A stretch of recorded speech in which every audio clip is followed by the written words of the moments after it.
இந்திய அரசியலமைப்பு topic 6 fundamental rights பகுதி 1. அதாவது இந்த அடிப்படை உரிமைகள் இந்திய அரசியலமைப்புல என்ன சரத்துக்குள்ள வருதுன்னு நம்ம பார்த்தோம் அப்படின்னா சரத்து 12ல இருந்து 35 வரைக்கும் வருது. என்ன பகுதி நம்ம பார்த்தோம் அப்படின்னா பகுதி 3. இந்த பகுதி 3 தான் என்ன சொல்றாங்க அப்படின்னா மேக்னட் ஆஃப் இந்தியா, அதாவது இந்தியாவின் மகாசாசனம் அப்படின்னு சொல்றது என்ன? பகுதி 3.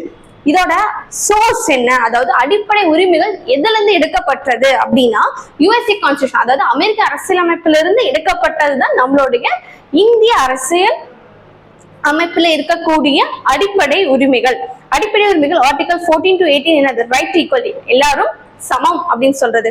Article 19 to 22 right to freedom, சுதந்திரத்திற்கு எதிரான உரிமை, அதாவது இந்தியாவுக்குள்ள நம்ம எங்க வேணாலும் போகலாம் வரலாம், எங்க வேணாலும் தொழில் செய்யலாம் அப்படிங்கிறதுக்குரிய சொல்றதுதான் வந்து ஆர்டிகல் 19 to 22. ஆர்டிகல் 23, 24 என்ன சொல்லுது அப்படின்னா சுரண்டலுக்கு எதிரான உரிமை, அதாவது ஒருத்தர் வந்து குறிப்பிட்ட மணி நேரம் மட்டும்தான் வேலை செய்யணும், அதுக்கு மேலேயும் வந்து வேலைகளை கொடுக்கறது, இதெல்லாம் வந்து எதுக்குள்ள வரும் அப்படின்னு ரைட் அகைன்ஸ்ட் எக்ஸ்ப்ளோடேஷன்.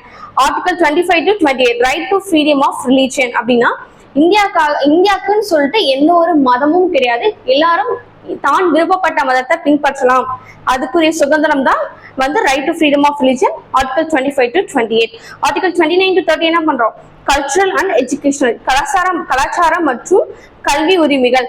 இதுல வந்து நம்ம என்ன பார்க்கிறோம் அப்படின்னா இந்தியாவுக்குன்னு வந்து எந்த ஒரு கலாச்சாரமும் இல்ல, பல்வேறு கலாச்சாரங்களை பின்பற்றது தான் இந்தியால இருக்க மக்கள். அதனால வந்து இந்தியா மக்கள் எந்த கலாச்சாரத்தையும் பின்பற்றலாம்.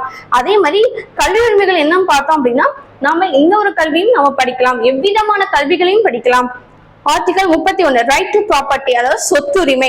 ஆனா இந்த சொத்துரிமை என்ன ஆச்சு அப்படின்னா 44வது சட்ட திருத்தம் 1978 படி இந்த சொத்துரிமை வந்து அடிப்படை உரிமைகள் இருந்து நீக்கப்பட்டு 300A பகுதி 12ல சட்டப்பூர்வ உரிமையாக மாறிடுச்சு அப்படின்னு சொல்றாங்க. அதாவது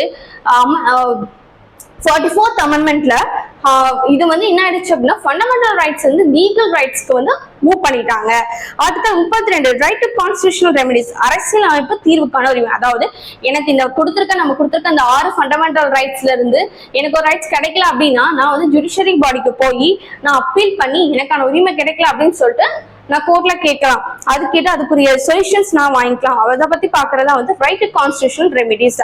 நான் என்னடா 6 உரிமைகள் சொல்றேன்னா originally the constitution provided 6 fundamental rights.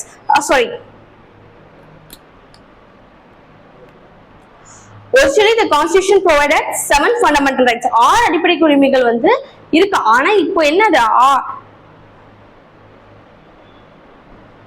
ஒரிஜினலா இப்ப நம்ம கான்ஸ்டிடியூஷன் எத்தனை அடிப்படை உரிமைகள் இருந்தது? ஸ்டார்டிங்ல 7 இருந்தது. ஆனா தற்போது 6 அடிப்படை உரிமைகள் தான் இருக்கு. ஏன் 6 அடிப்படை